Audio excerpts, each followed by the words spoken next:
Well, we're actually over time. And so like Patrick, the papers were so interesting. The conversation was so interesting. I let things go a little bit long, but this is the conclusion of our session.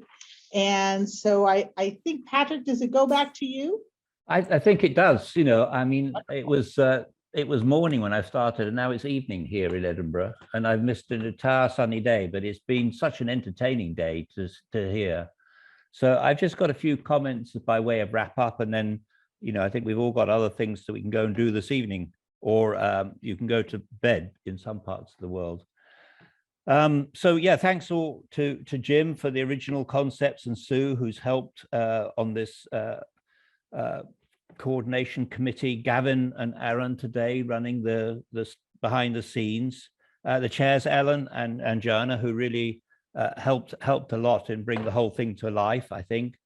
The poets for recording, and Tom for definitely Tom for delivering Simon Armitage. I think to think that we have a poem from our poet laureate called Zoom. It was written 35 years ago about a mechanics institute. Has the Mechanics Institute meeting ever had the poet laureate before? I don't think so. For many today, this was their first video recording. For some, it was even their first lecture. So to quote Corinna there, we push the boundaries in true Mechanics Institute style. The website that we have will be updated with the videos and the slides and proceedings in a week or so's time. And I'm sure Gavin will let everybody know where they can get all that stuff. We've seen today Mechanics Institutes end up as libraries, town halls, billiard halls, universities, and even some are still Mechanics Institutes, which is great. The one thing we don't do now, it seems, is to teach phrenology, which came up, I think, at least in 5 or 6 talks. We did mention the Union of Mechanics Institutes in Australia and Northern England, but not everywhere.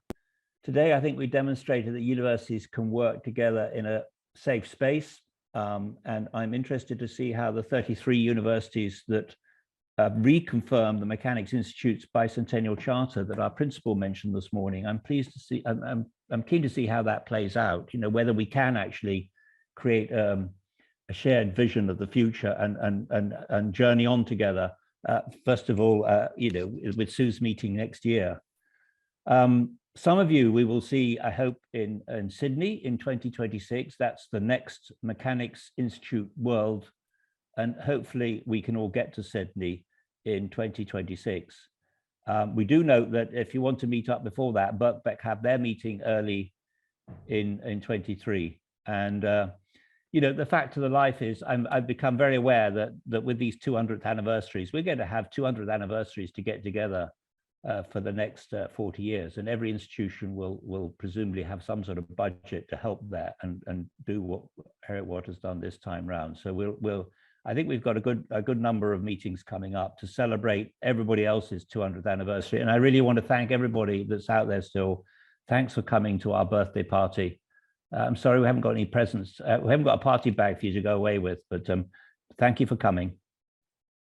As we say in our family, thank you for coming, joining in all the games and saying please and thank you.